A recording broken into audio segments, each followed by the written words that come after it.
Telugu Desam party వాళ్ళు ఎంతసేపు కూడా రాజకీయాల్లోకి కులాన్ని మతాన్ని తీసుకొచ్చి రాజకీయ లబ్ధి పొందడం కోసం ఎన్నో రకాలుగా ప్రయత్నిస్తూ ఉన్నారు.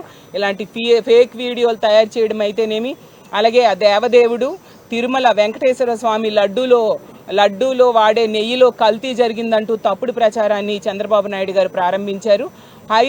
సుప్రీంకోర్టు చేవాట్లు వేసింది రాజకీయాల్లోకి దేవుడిని లాగొద్దు అని చెప్పి. అయినా కూడా సిగ్గు లేకుండా, సుప్రీంకోర్టు అంటే గౌరవం లేకుండా ఫ్లెక్సీలు వేసి కల్తీ జరిగింది అంటూ తప్పుడు ప్రచారానికి వీలు పూనుకున్నారు.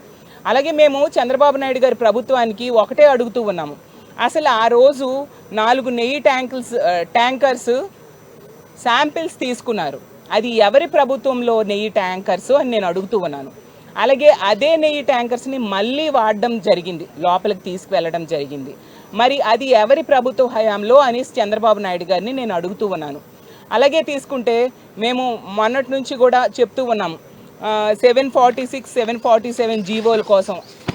ఆ రోజు వైఎస్ఆర్ గారు ఆ జీవోల్ని తీసుకురావడం జరిగింది. చంద్రబాబు నాయుడు గారు 2009 ఎన్నికల ప్రచారంలో ఆ జీవోలు రద్దు చేస్తాం మేము అధికారంలోకి వస్తే అని చెప్పడం జరిగింది. దాని మీద సమాధానం చెప్పండి అంటే దాని మీద ఎటువంటి సమాధానము చెప్పని పరిస్థితి. ఎందుకంటే వీళ్ళు తప్పు చేశారు కాబట్టి, అవకాశవాద రాజకీయాలు చంద్రబాబు నాయుడు గారికి అలవాటు కాబట్టి అక్కడ రాజకీయంలో ఎన్నికల్లో లబ్ధి కోసం ఆ జీవోల్ని రద్దు చేస్తానంటూ అప్పుడు చెప్పడం జరిగింది. ఇప్పుడు మళ్ళీ దానికి రివర్స్గా మాట్లాడుతూ ప్రజల్ని మభ్యపెట్టడానికి ప్రయత్నిస్తూ ఉండే పరిస్థితి మనం చూస్తూ ఉన్నాము. అసలు హిందూ ధర్మ పరిరక్షణ కోసం పాటుపడింది మా వైఎస్ఆర్ గారు, మా జగనన్న.